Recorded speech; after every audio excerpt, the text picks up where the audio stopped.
Okay, here we are, Nicole.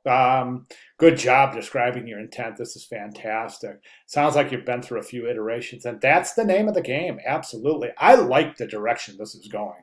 I do. I think good job with your writing. Thank you very, very much. This really describes things to a very detailed degree, so I appreciate that. Let's go ahead and jump over to the work. Actually, I've got that up. Let's go ahead and close that, and let's just concentrate on your image right here. I want to bring that down a little bit, fit it in the window. Perfect. Okay, a couple of recommendations. I think I like it. I do. I think it's really effective. I think that it's been through several iterations. Each one is much better than the last. So we are most definitely moving in the right direction. Okay, a couple of comments. It seems like last week that was a low res image, but whatever you've done, I don't know if you replaced it with an image but that's a high res image. I think we can clearly see that. Actually, we can clearly see that. You can even see the texture there in the leather. So that's high resolution image. However, this background image of the poppy seeds, the poppy field right here, that definitely looks like a low res image. If you zoom in, you can see some pretty severe pixelization. You can see some pretty severe compression artifact. That all indicates to low res and or low quality image. So I would replace that image of the poppy field. Okay, back to full size. The yellow brick road, I mentioned this last week.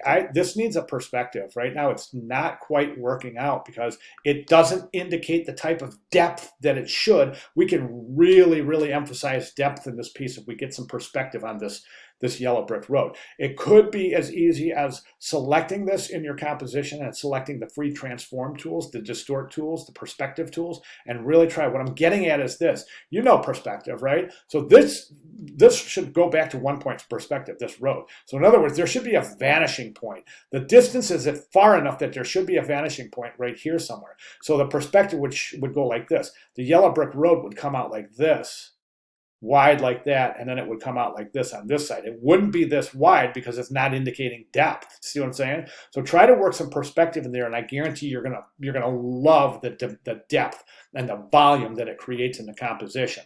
I don't think you need the tornado. I don't. I mean, you don't want to give up the whole story.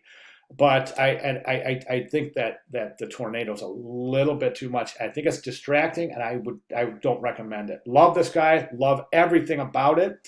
The rainbow itself is a nice touch. However, I think it's encroaching on the lion a little too much.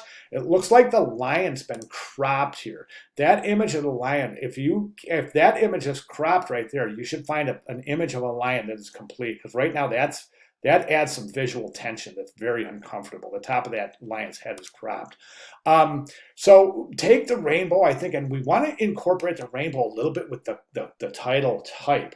So what we'll do is we'll take the rainbow and just move it up this way just a little bit, all right? At that point, I recommend moving the type down a little bit. It's just too close to the top of the composition. Watch my cursor. Title should be something like this, okay? Then you can take L. Frank Baum, and you can even reduce that a little bit and move it down in the composition. Actually, there's not a whole lot of room right here, so maybe that is a good, yeah, maybe keep those intact. And then finally, my final recommendation is start experimenting with some different color to maybe add some color to the composition. I think maybe a tone of red might work. So if you use your eyedropper to take some color samples out of the red area and maybe keep the same texture and the type of effect that you have on the typeface, but just change the parent hue. By the way, I think it's a great typeface for the story. So good job. All right, so those are my recommendations. I think you're there. Good hard work. This is really coming along beautifully. Okay, any questions, comments, or if you need any clarification, please let me know. Great work so far. Thank you very much.